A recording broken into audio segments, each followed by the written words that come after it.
Hi, Bill Ross here with InvestSteps.com, and today I want to talk to you about a really important topic, determining the rent of a property.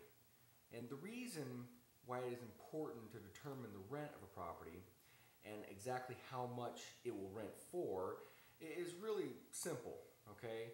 And it's based off of the strategy and what the intention of the property you're going to use it for is. If you're going to buy this property as a long-term hold rental, obviously what you're going to get as a return is extremely important. Likewise, if you're going to be using this property as a rent to own, that rent number is going to become important as well. All right. Now, if you're doing a fix and flip or one of the other strategies, short sale flips or one of those type of things, probably doesn't apply. But for your long-term portfolio, this is extremely important. Although even with those other strategies, determining the rent value up front will also tell you whether it's a good home somebody else is going to want to buy per se. So the first thing you need to do, okay, is determine that intention with the property. All right, say it's a rental. Now, before you make an offer on a property, you need to know that potential return, because you need to know whether this is a profitable return based off of how much your loan and your debt service is going to be, or if it's not going to be profitable. It's also going to determine how much you want to offer on the property beyond just what the going market rent or market value essentially is. So what is the fair value of the property and what will it rent for? That is something you need to ask before you get into this. Now, that gets us to doing our due diligence.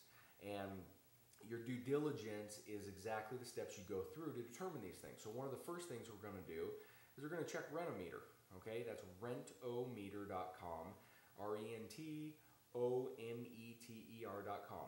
Now, this is a real quick and dirty way of doing it, but if you go to that website, you're going to be able to input the address of the property, how many bedrooms, that kind of thing, and it's going to tell you what the average rent, whether you're high or low in that particular neighborhood is. So it's a really valuable tool to quickly weed things out, all right? The next thing you want to do, and this one I think is extremely important, because this business is about relationships. So you want to build a relationship with a property manager, many if you can, in your area. Realistically, if you're not going to rent this property yourself and manage it yourself, you're ultimately going to want to hire a property manager. Typically realtors, but not always, not necessarily. A good one is what you want, essentially. Referrals are always the best way to go, but if not using a referral, definitely pre-qualify people, give a few a try, see what they'll do. The reason you want to determine and find a good property manager is because you want them to go in and pull comps for you. You really want them to do the due diligence, see what other properties are actually truly renting for. Rentometer is great, but it's not necessarily perfect. You want to see the range it's going to take to get this property rented and how long, okay? You also, for the third step, want to determine all the costs involved.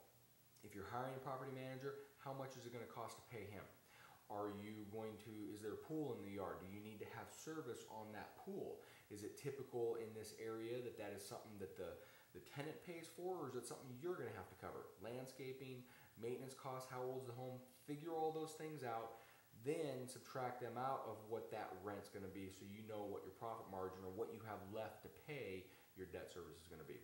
These are the tips you should really follow. I know it sounds kind of obvious, but the point is you cannot believe how many people I've seen not do this. And they buy a home, they think it's great, and then they find out that they're upside down because they can't rent it for a profit, essentially. So really important steps to take up front to help you determine what you're going to offer and what you need to buy a property for to be profitable. Again, my name is Bill Ross. I'm with InvestSteps. Hope you found this valuable and you have a good day now.